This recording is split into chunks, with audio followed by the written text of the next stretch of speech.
우리 다 같이 하나님의 말씀 빌립보서 3장 1절로 11절에 있는 말씀을 우리 함께 보시도록 하겠습니다.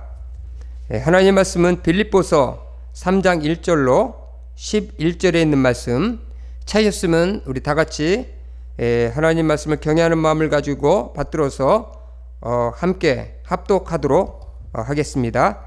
다 같이 읽겠습니다. 끝으로 나의 형제들아, 주 안에서 기뻐하라. 너희에게 같은 말을 쓰는 것이 내게는 수고로움이 없고 너희에게는 안전하니라.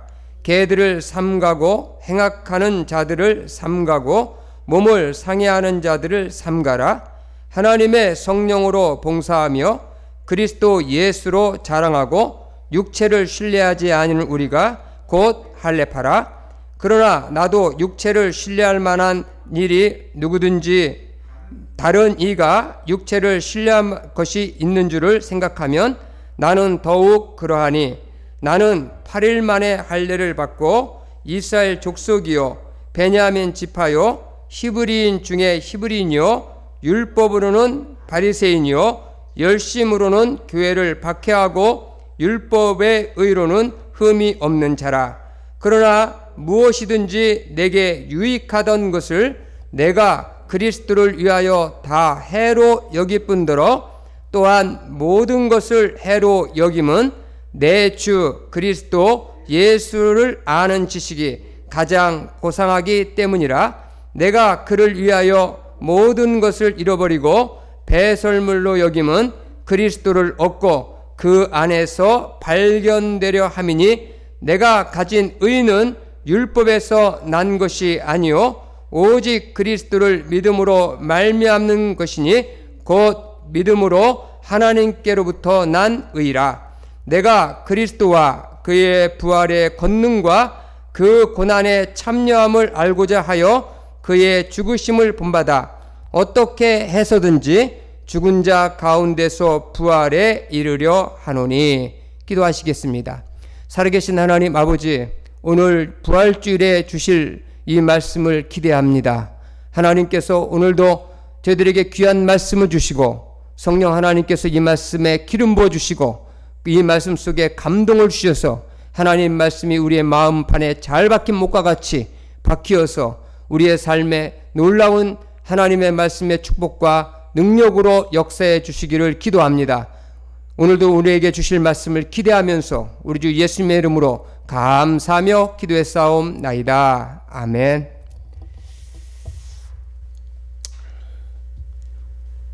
부활주일 전날이지만 내 시계를 내일로 갖다 놓고 그렇게 설교를 하겠습니다. 부활의 아침입니다. 제가 50 중반을 훌쩍 넘긴 나이에 그동안 수많은 그 부활주일을 보내왔지만 이런 부활주일은 참 난생 처음입니다. 아주 낯섭니다. 아무도 없는 가운데 홀로 부활의 아침을 맞이한다는 것이 참으로 아주 묘합니다. 마치 예수님 당시 부활의 새벽에 천사가 나타나 너희가 누구를 찾느냐?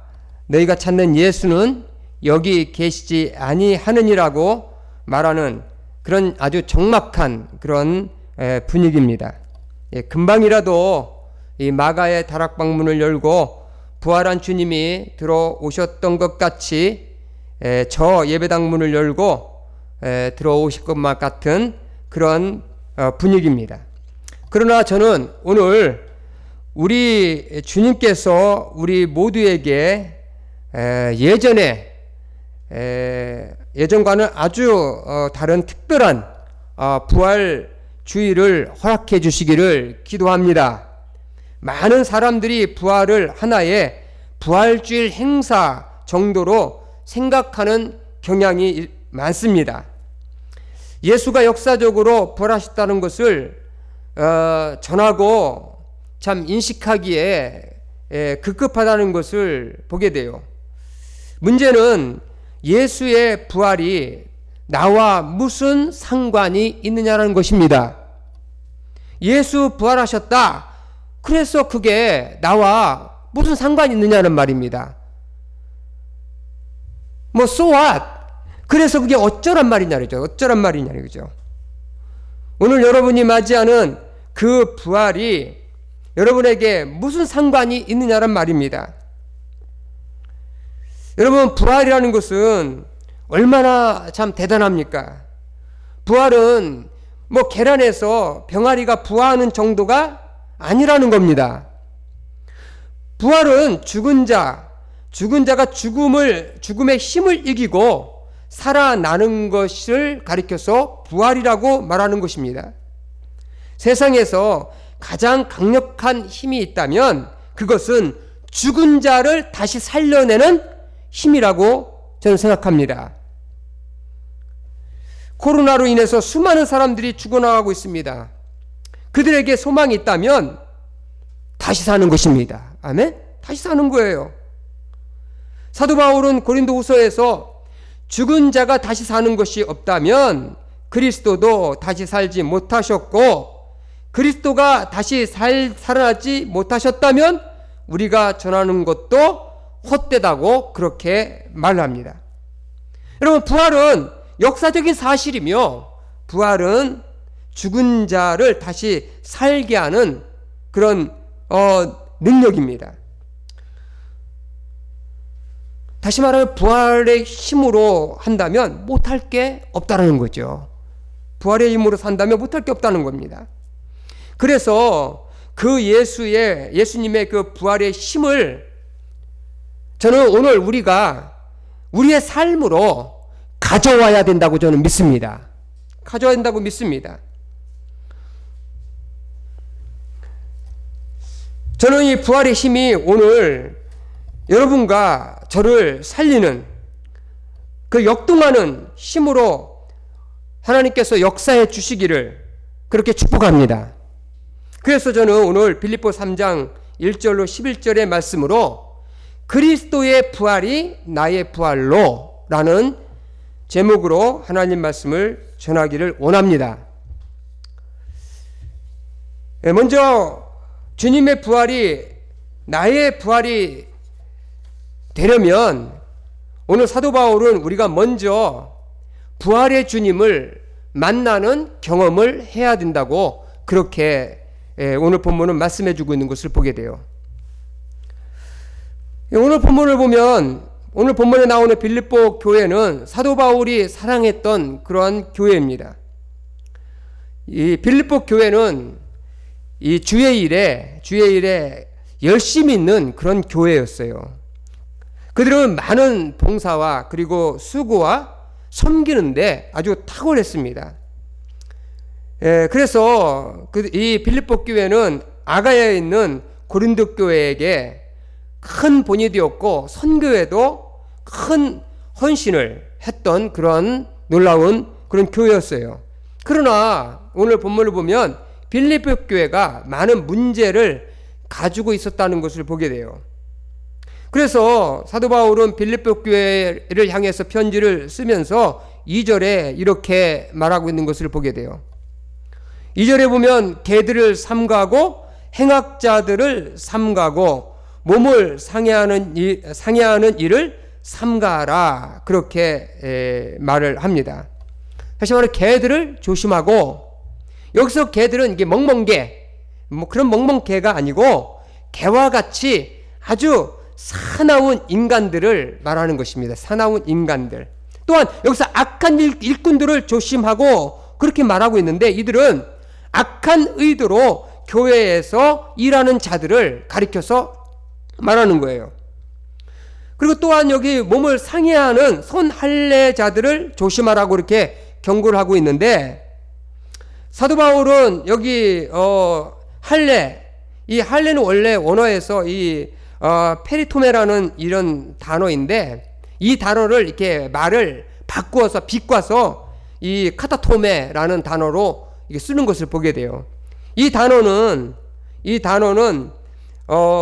이 몸을 상해하는, 몸을 상해하는 그런 상해하게 할 뿐 아무런 유익이 없다는 그런 말로 사도 바울이 여기 몸을 상해하는 자들을 조심하라 그렇게 말하고 있는 것을 보게 됩니다. 다시 말해서 이 빌립보 교회 안에는 이 복음에 합당하게 행하지 않는 자들 때문에 빌립보 교회 안에 다툼이 일어나고 있었다는 것을 말하고 있는 거예요. 사도 바울은 그들을 육신에 속한 자라고 그렇게 말을 합니다. 오늘 성경에 보니까 육신에 속한 자, 이들의 특징은 뭐냐면 성령으로 봉사하지 아니하고 그리스도 예수를 자랑하지 않고 육신을 자랑하는 자들이라고 그렇게 말하고 있는 것을 보게 돼요. 다시 말해서 빌립보 교회에 열심히 있는 자들이 복음과는 상관없이 종교적이고 육신적이어서 사나운 개처럼 서로 물고 뜯고 싸우고 난리가 아니었다라고 그렇게 말하고 있는 것을 보게 돼요. 여러분, 그런 말이 있지 않습니까? 지하철에서 두 사람이 싸우니까 옆에 있던 나이든 노인이 여기가 왜 이렇게 싸우고들 난리냐? 여기가 교회인 줄 아느냐? 그렇게 호통을 쳤다는 얘기가 있다는 얘기를 제가 한 적 있지 않습니까? 여러분, 그렇다면 이 빌립보 교회는 왜 이러한 복음에 합당한 삶을 보여주지 못했느냐라는 거예요.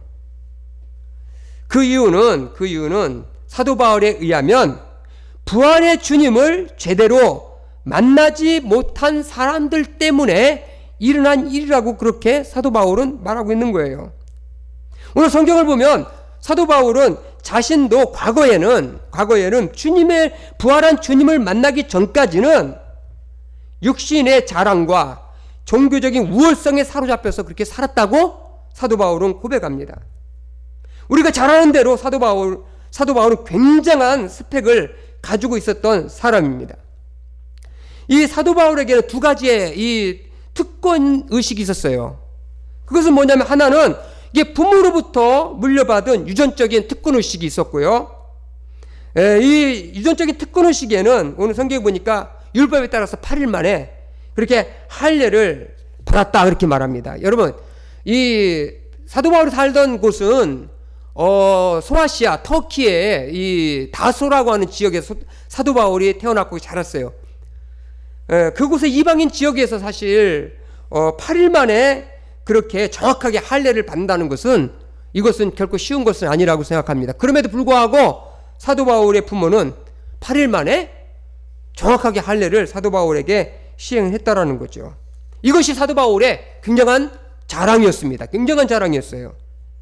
또한 사도 바울은 오늘 여기 베냐민 지파라고 말하고 있는데, 이 베냐민 지파는 유대인들과 이스라엘 백성들 가운데 특별히 초대 왕이 나온 그런 사울의 가문에 속해져 있는 것입니다. 이것을 굉장히 또 사도 바울은 자랑으로 생각했어요. 그리고 또 사도 바울은 히브리인 중에 히브리인이다. 다시 말해 이방인 지역에 살면서 이방인 피가 섞이지 않은 아주 순수한 혈통을 가진 그러한 이스라엘 백성이었다. 여기에 굉장한 특권의식을 사도 바울은 가지고 그것을 자랑으로 생각하며 사도 바울은 살았다는 겁니다. 그리고 두 번째로 보면 사도 바울은 자신이 스스로 선택한 특권이 있는데, 그 특권은 특별히 유대인들은요 18살이 되면 스스로 종교를 선택해야 될 선택권이 있어요. 그 권한이 주어집니다. 그때에 사도 바울은 스스로 유대 종교인 가운데서 가장 엄한 바리새파를 선택을 했다는 거죠. 바리새파 사람들이 되기로 선택을 했다는 겁니다. 여러분, 바리새파 사람들은요 BC 2세기경에 이 하시딤이라고 하는 이 경건주의자 자들이 있었는데, 그들이 유대인들이 점점 이 헬라 제국에서 헬라에 동화되는 헬라화되는 경향이 있었는데, 이때에 이 바리새파 사람들은, 이 하시딤에 속한 사람들은 헬라파를 강력히 반대하고 율법의 그 250가지의 명령과 그리고 362가지의 세 가지의 이 금지 명령을 실천하면서 그렇게 했었던, 아주 유대 전통을 지키기를 힘썼던 그러한 자들이 바로 여기 바리새파 사람들이에요. 그러니까 얼마나 자부심이 있었겠어요. 그리고 그는 자신이 종교적 열성으로 당시 유대 교회에서 이단으로 취급했던 교회를 박해하는 데에 앞장설 만큼 그는 자기 종교에 대한 열정과 그리고 열심히 있었다는 것, 이것을 자기는 굉장히 자랑스럽게 그렇게 생각을 했다는 겁니다. 그리고 마지막으로 사도 바울은 자기는 율법으로는 흠이 없는 삶을 살았다는 거예요. 여러분, 이게 쉬운 게 아닙니다. 율법으로 흠이 없는 삶을 살았다는 것은 율법을 거의 완벽하게 지키면서 살았다는 거예요. 이건 보통 의지 가지고는 이건 해낼 수가 없는 겁니다. 해낼 수가 없는 거예요. 그래서 바울의 스펙을 보면 음에 기죽어 그럴 정도죠. 음에 기죽어 그럴 정도입니다. 그러니 사도 바울이 이것을 얼마나 자신이 자랑으로 여겼겠습니까? 이 이야기를 들으면 아마 빌립보 성도들도 기가 팍 죽었을 거라고 생각이 되어져요. 그런데 사도 바울은 다메섹 도상에서 부활하신 예수 그리스도를 만난 이후에 자신이 가지고 있었던 모든 그런 스펙을 다 해로 여겼다고 그렇게 말합니다. 여기 오늘 본문을 보면 자신이 그러나 내게 무엇이든지 내게 유익하던 것을 내가 그리스도를 위하여 다 해로 여길 뿐더러 그렇게 말하고 있는 것을 보게 돼요. 해로 여겼다고 그렇게 사도 바울은 그렇게 말합니다. 그 이유는 예수 그리스도를 만난 이후에 예수 그리스도를 아는 지식이 가장 고귀했고 가장 가치가 있었기 때문에 사도 바울은 자신이 예전에 가지고 있었던 그 스펙들을 다 목숨처럼 아꼈던 그것을 쓰레기처럼 그냥 개에게 그냥 던져줬다는 거죠. 개에게 먹이로 던져줬다는 겁니다. 여러분, 지금은요 개가 상전이지만 옛날에는요 개들이 인간이 먹지 못하는 쉰거나 그리고 잠밥이나 이런 거를 던져줬어요. 요즘은 개팔자가 상팔자가 돼가지고 개가 껌을 씹는 시대예요. 개가 껌을 씹는 시대. 개가 스테이크를 먹고 뭐 개 옷이 얼마나 또 이게 폼나게 입히는지 그건 모릅니다. 참 세상 이상하게 돌아가는 것 같습니다. 아무튼 자신이 과거 자랑으로 삼았던 것을 쓰레기, 배설물로 그렇게 여겼다는 거예요. 여기서 유익하던 것을 해로 여겼다는 말은 사도 바울에 의하면 이것은 회계할 이 돈을 계산하는 회계상의 용어입니다. 회계상. 북이나 회계할 때 나오는 그 회계상의 용어예요. 내가 내 회계장부에 수익으로 잡아놓았던 것을 예수 그리스도를 만난 이후에 부활하신 예수 그리스도를 만난 이후에 자신의 영적 장부에서 그 이익으로 잡았던 것을 손실 처리했다는 말입니다. 손실 처리했다는 말이에요. 다시 말하면 부활한 예수 그리스도를 만난 이후로 자신의 삶에 손익거래가 발생했다. 이런 뜻이에요. 자신이 그렇게도 이익으로 잡아놓고 유대 종교의 신입장을 그렇게도 자랑스럽게 생각했던 그것이 오히려 자신의 예수 그리스도를 만난 이후에 자신의 영적 성장에 방해를 가지고 왔다라는 겁니다. 방해를 가지고 왔다는 거예요.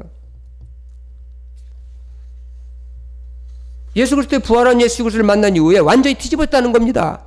자신의 가치추구가 완전히 바뀌었다는 거예요. 여러분, 뭐가 바울을 바꿔놨습니까? 바로 부활하신 주님입니다. 아멘? 부활하신 주님을 만났기 때문에 바울의 인생을 바꿔진 거예요. 사도 바울은 자신이 다메섹 도상에서 그리스도를 만난 이후에 그렇게 귀하게 여겼던 것을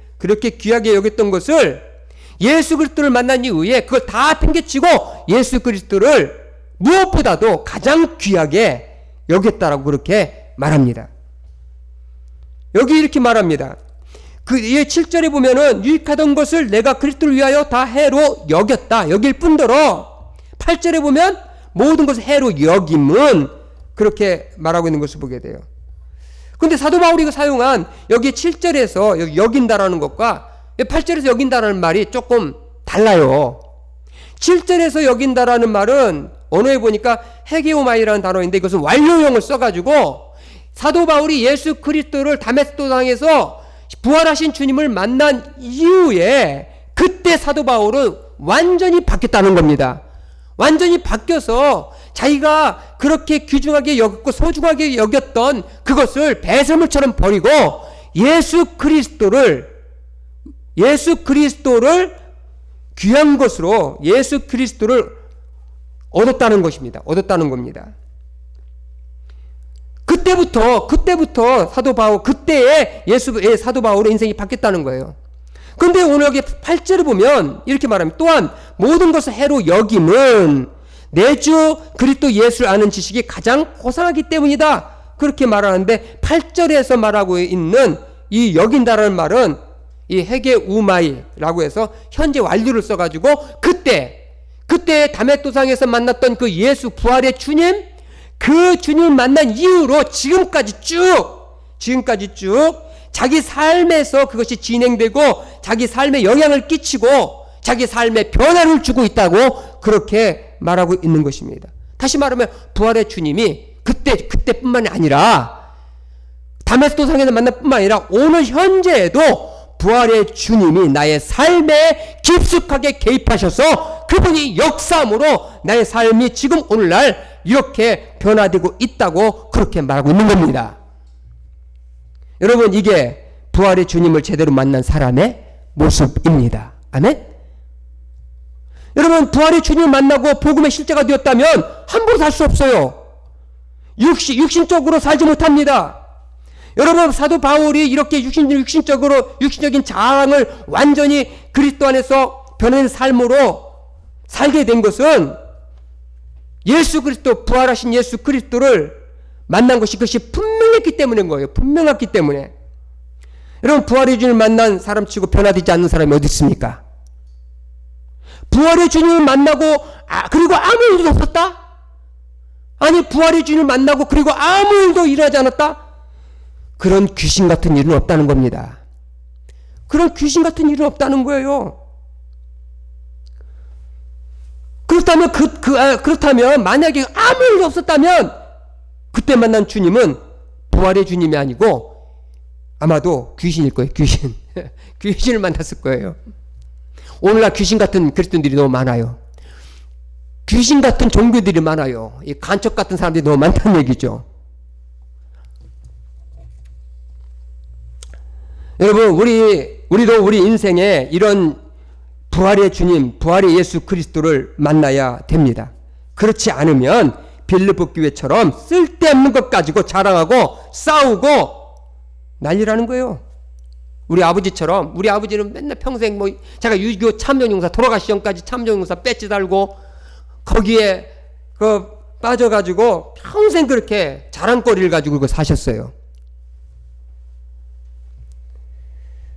여러분, 부활의 주님 만나면요 바꿔치기가 되는 거예요.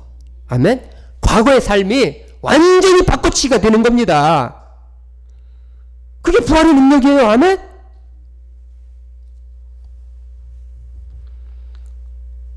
또한 사도 바울은 그 안에서 발견되기를 원했다고 성경은 말하고 있어요. 그 안에서 9절에 보니까 그 안에서 발견되려 함이니 그렇게 말하고 있는 것을 보게 돼요. 이 말은 자신이 그리스도 안에서 하나님 안에서 인정되기를 원했다는 거예요. 인정되기를 원했다는 겁니다. 예전에는 그리스도를 얻지 못했을 때는 하나님 앞에서 자기 노력으로 자기 의로 인정되기를 원했지만 부활의 주님 만난 이후로는 하나님이 예수 그리스도를 믿는 믿음으로 말미암아 자기를 인정했다는 거죠.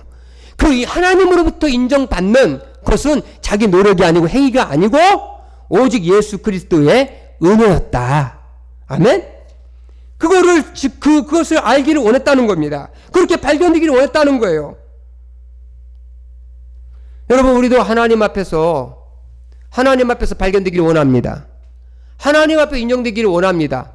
내가 노력해서 나를 자랑을 해가지고 내가 내세워서 되는 게 아니라 예수 그리스도의 부활의 주를 만남으로 말미암아 예수 그리스도의 은혜 아래, 그 하나님의 은혜 아래에서 하나님이 나를 없다고 여기심을 말미암아 발견되어지는, 인정되어지는 그런 사람이 되는 것을 우리가 원해야 된다는 겁니다. 다시 말하면 하나님 앞에 인정받는 것은 자신의 조상의 혈통적인 스펙이나 자신이 선택한 열심의 행위로는 인정받을 수가 없다는 겁니다. 인정받을 수가 없다는 거예요. 오직 부활의 주님을 만난, 그리스도를 만난 그 믿음으로만이 그게 가능하다는 것입니다. 그러니까 그게 은혜예요. 그러니까 사도 바울이 변하게 된 겁니다. 그러니까 그것이 하나님이 주신 것이기 때문에 사도 바울이 그것이 변화가 되는 거예요. 그래서 사도 바울의 인격과 성품이 변해서 복음에 합당한 삶을 살 수 있는 사람으로 변화가 되었다는 것입니다. 여러분, 종교로는 자기 의의로 하나님 앞에 인정받을 수가 없어요. 오히려 자신의 종교심과 자기 의의가 강할수록 자기 영성에 해가 된다는 사실을 알아야 합니다. 오늘 이 부활의 아침에 그리스도의 부활이 나의 부활이 되지 않으면 공동체에서 갈등을 해결할 수 없으며, 그리고 하나님 앞에서 인정받을 수도 없고, 더 나아가서 은혜의 사람으로 변화될 수도 없습니다. 이것이 사도 바울이 첫 번째 우리들에게 부활의 날에 예수 그리스도의 부활이 나의 부활이 되는 그런 되어온다고 그렇게 말씀하고 있는 것입니다. 두 번째로, 그리스도의 부활이 나의 부활이 되기 위해서 우리는 정말 부활에 이르기를 갈망해야 된다는, 궁극적인 부활에 이르기를 갈망해야 된다는 겁니다. 사도 바울은 그리스도의 부활이 자신의 부활로 경험되어지기를 원했어요. 여러분, 오늘 본문을 보면 세 번역에는 이렇게 말하고 있습니다. 내가 바라는 것은 그리스도를 알고 그의 부활의 능력을 깨닫고 그분의 고난을 본받는 것이라고 그렇게 말을 하고 있는 것을 보게 돼요. 이 말은 그리스도의 부활이 현재 삶 속에서 나의 부활이 되기를 갈망했다는 거예요. 여러분, 부활이 얼마나 대단합니까? 죽은 자를 살아나게 하는 힘이 부활 속에 있어요. 그렇다면 어떻게 이 부활이 나의 삶의 실제가 될 수 있겠느냐? 이것이 관건이 아니겠어요? 그렇지 않습니까? 이것이 관건이죠. 그 죽었던 그리스도가 어떻게 죽음의 힘을 이기고 살아날 수 있었느냐? 그 부활의 힘이 어디에 있느냐? 그 부활의 힘이 능력이 있다면 그 부활의 권능이 내게 임하기를 그렇게 갈망하고 그걸 알기를 원했다는 거예요. 여기서 사도 바울이 여기 그리스도를 알고, 또 여기 성경에 보니까 뭐라고 말했습니까? 내가 그리스도와 그 부활의 권능과 그 고난의 참여함을 알고자 했다고 했는데, 여기서 안다라고 말하고 있는 단어는 여기 헬라어에서는 기노스코라고 하는 단어이고 히브리어에서는 야다라는 단어인데, 이 말은 지식적으로 알다 그런 뜻이 아니에요. 이 말은 경험적인 관계를 통해서만이 알 수 있다라는 단어입니다. 그래서 사도 바울은 예수 그리스도의 부활하신 예수 그리스도와의 깊은 관계를 통해서 부활의 능력이 자기에게 임하기를 갈망했다는 거예요. 갈망했다는 것입니다. 자신의 현재의 삶이 자신의 현재의 삶을 살게 하는 힘이 사도 바울은 부활 속에 있다라는 사실을, 부활의 주님 속에 있다는 사실을 그는 알았다는 것입니다. 그래서 부활의 능력을 경험하기를 원하는 거예요. 여러분, 우리가 이 현재 살아가는 것이 얼마나 사실 힘듭니까? 매우 어렵잖아요. 가만히 생각해 보면 하루하루 사는 것이 참 고난이잖아요. 고난 연속이지 않습니까? 거기에다가 우리의 삶의 무게가 얼마나 무겁습니까? 그 무게를 이기고 참으로 이기적인 삶에 벗어나서 영적인 생활을 하면서, 다시 말해서 복음을 살아낸다는 것은 우리의 힘을 가지고서는 불가능하다는 것입니다. 우리의 노력, 우리의 힘으로는 한계를 느낄 수밖에 없다는 거예요.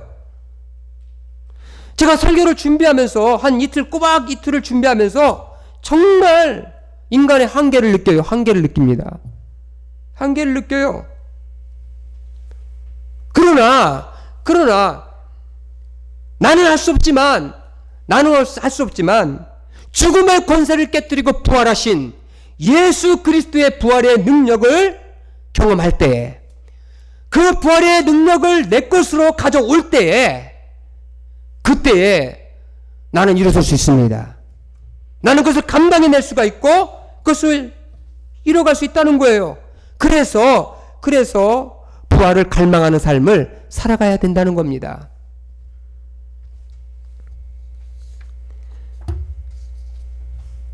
세상을 바라보면 매일같이 죽을 일이 쌓여 있어요. 코로나로 인해서 절망하는 사람들이 한둘이 아닙니다. 세계의 대공황이 올지도 모른다라는 탄식이 여기저기서 나오고 있는 상황 속에 있어요. 이런 상황 속에서 자기도 힘든데 누구를 돌본다고 얘기할 수 있겠어요. 그래서 요즘 사람들을 보면은요, 굉장히 참으로 본능에 충실한 것 같습니다. 굉장히 본능에 충실해요. 사도 바울이 말한 것 같이 자기 일만 생각하고 그리스도 일은 생각할 여지가 없어요. 여유가 없습니다. 왜냐하면 나 하나 지탱하기도 힘드니까. 그게 현실이잖아요. 어떻게 하나님의 나라의 복음을 위해서 사냐 말입니다. 그러나 주님의 부활을 나의 부활로 가져온다면 우리는 새롭게 일어나서 주님이 맡겨주신 놀라운 일들을 감당할 수 있습니다. 아멘? 그게 부활의 능력이에요. 부활의 능력이 나를 이렇게 세웁니다. 그 부활의 능력이 오늘 여러분과 나를 이렇게 세워서 나를 살게 합니다. 여러분, 이 부활의 능력이 여러분과 저의 능력이 되기를 축복합니다. 아멘? 그런데 사도 바울은 이 부활의 능력을 경험하기 위해서 그냥 주어진다는 게 아니에요. 부활의 능력이 내게로 그냥 온다는 게 아닙니다. 한 가지 해야 할 일이 있다고 사도 바울은 말하는데, 그것은 아이러니하게도 그리스도의 고난에 동참을 해야만 부활의 능력이 자기 것이 된다는 거예요. 예수님의 부활이 나의 부활이 된다는 것입니다. 아멘? 나의 부활이 된다고 그렇게 말하고 있는 거예요.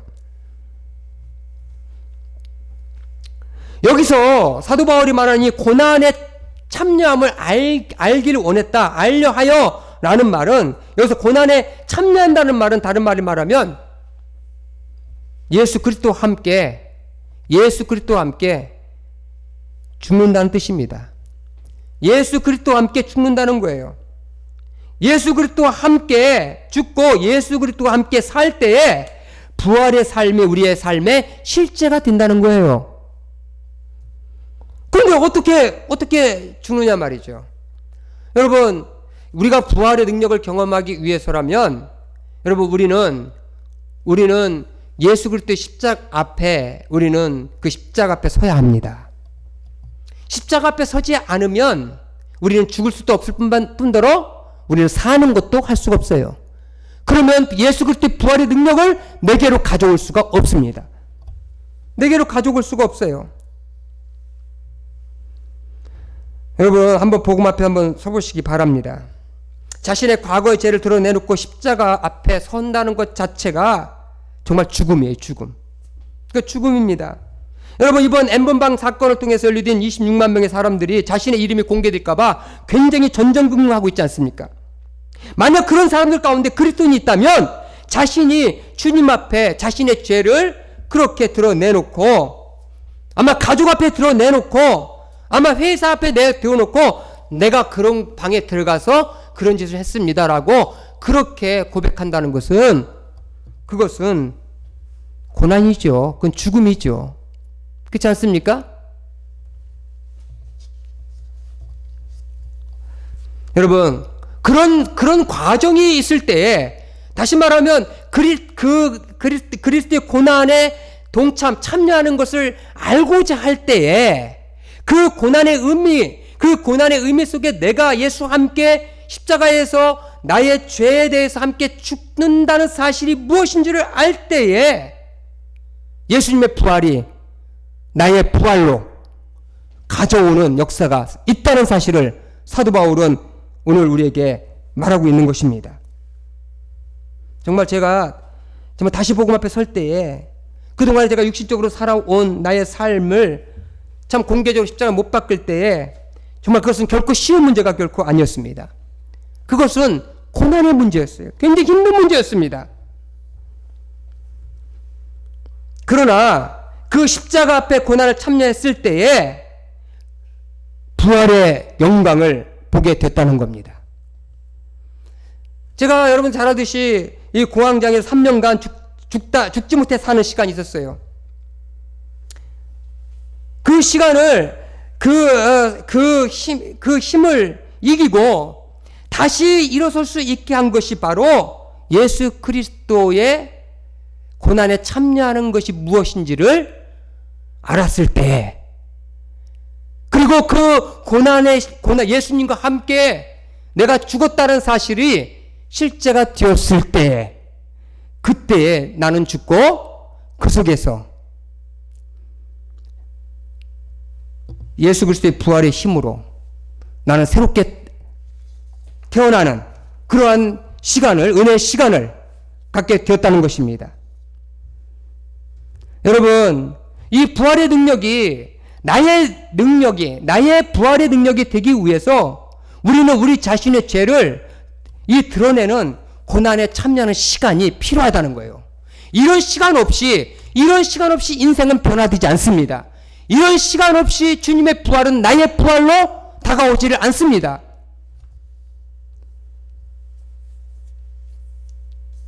여러분, 그렇게 되면 주님의 부활을 경험하면요, 정말 깨어졌던 가정도 또 깨어있던 부부 관계도 원상복귀가 됩니다. 인간적으로 도저히 용서가 되지 않는 관계도 거기서도 정말 새로운 관계로 다시 부활하는 놀라운 역사가 일어나게 됩니다. 문제는 뭐냐면 내 자아는 여전히 살아있고 나는 여전히 살아있고 예수 그리스도의 부활은 예수 그리스도의 부활이고 예수 그리스도의 부활에 참여해서 그 예수 그리스도의 부활이 나의 부활이 되어서 나를 완전히 새로운 사람으로 변화시키는 그 예수님의 고난에 참여하는 그런 삶을 살지 않기 때문에 사람들은 변화된 삶을 살 수가 없는 거예요. 여러분, 예수 그리스도의 부활이 나의 부활이 되지 않으면요, 진정 영적 성장은 불가능합니다. 정말 영적 성장은 불가능해요. 그래서 사도 바울은 그리스도와 그의 부활의 권능과 그의 고난의 참여함을 경험하기를 원했다는 거예요. 경험하기 원했다는 것입니다. 그래서 그는 날마다 사도 바울은 죽는다고 그렇게 얘기를 했어요. 그것이 굉장히 힘든 문제라고 사실 사도 바울은 잘 알았습니다. 자기 자아를 내려놓고 자기 자존심을 꺾고 그리고 자기 자신의 모든 육신의 것들을 다 포기하고 주님 십자가 앞에서 자기는 죽은 자로 여긴다는 것 자체가 그게 쉬운 문제가 결코 아니라는 것 사도 바울은 너무나도 잘 알았다는 것입니다. 그러나 오늘 성경에 보면 이렇게 말하고 있는 것을 보게 돼요. 11절에 10절부터 이렇게 보면 내가 그리스도와 그의 부활의 권능과 그의 고난의 참여함을 알고자 하여 그의 죽으심을 본받아 어떻게 해서든지 죽은 자 가운데서 부활에 이르기를 원했다 그럽니다. 여러분, 여기서 부활에 이르기 원했다는 것은 이것은 이 예수 그리스도의 부활의 복음에 이 예수 그리스도의 부활의 고난에 참여하는 삶을 계속해서 삶으로 언젠가 궁극적으로 미래에 어느 날 예수 그리스도의 부활에 참여하는 그 영광스러운 우리의 인생의 마지막 부활에 참여하는 그런 날이 올 거라는 것을 사도 바울은 알았기 때문에 그 부활의 날에 참여하기를, 그 부활의 날까지 이르기를 사도 바울은 갈망했다고 말하는 것을 보게 돼요. 여러분, 이런 과정은 그냥 이루어지는 것이 결코 아닙니다. 그냥 예수 믿고 살다가 죽으면 언젠가 내가 부활하겠지, 그렇게 해서 그게 부활의, 영광스러운 부활에 참여하는 것이 아니에요. 여러분, 영광스러운 부활이라는 것은 지금 현재의 그 예수 그리스도의 부활을 내 삶의 현재의 부활로 가져다 놓고 그 능력을 통해서 나의 자아를 죽여가면서, 그리고 나의 삶을 변화시켜 가면서, 그리고 영적으로 더 성숙한 사람으로 되어져 가면서 예수 그리스도를 궁극적으로 닮아가는 삶을 지속적으로 해나갈 때에, 그때에 비로소 사도 바울이 말하고 있는 어떻게 해서든지 죽은 자 가운데서 부활에 이르기를 원한다. 여러분, 이게 그리스도인들의 마지막 소망이 아니겠습니까? 그렇잖아요. 예수 교회 생활 잘했는데 마지막 부활이 없다? 그 자리에 내가 참석하지 못한다? 그건 비극이죠. 아멘? 여러분, 마지막 날에 다 살리심을 받는 그런 부활을 여러분 갈망하시길 바랍니다.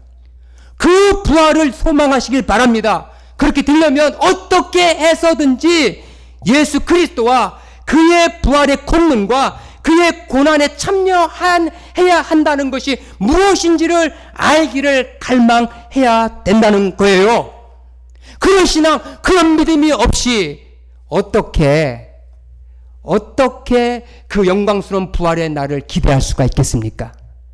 그 영광스러운 부활의 날이 그냥 주어지는 것이 아니고, 그 영광스러운 부활의 날은 우리의 삶의 현재에서도 죽음을 경험해야만, 내 옛사람이 죽음을 경험해야만, 내 자아가 죽음을 경험해야만, 내 죄된 이 속성이 죽음을 경험해야만, 오늘 빌립보서 3장 21절의 말씀같이 그는 만물을 자기에게 복종케 하실 이에 이 빚있는 자의 역사로 우리 낮은 몸을 자기의 영광의 몸의 형체와 같이 변화시키리라.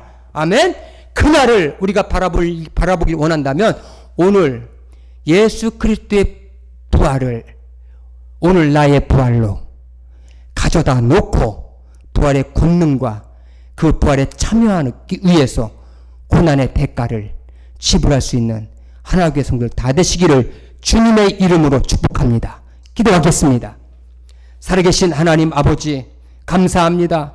저희들이 부활의 이 아침에 하나님, 이 빌립보서의 말씀을 통해서 하나님 부활의 주님을 만나야 된다는 사실을 하나님 저희들이 알게 되었습니다. 하나님 아버지, 또한 이 부활의 예수 그리스도의 부활을 나의 부활로 만들지 않으면 저 미래의 영광스러운 그 부활의 날에 참여한다는 것이 얼마나 부끄러운 일인지를 우리가 알 수 있도록 해주신 은혜를 감사합니다. 그러므로 현재의 오늘 예수 그리스도의 부활을 나의 부활로 가져 놓고 살 수 있는 그런 은혜를 허락해 주시옵소서. 감사드리며 우리 주 예수님의 이름으로 축복하며 기도했사옵나이다. 아멘.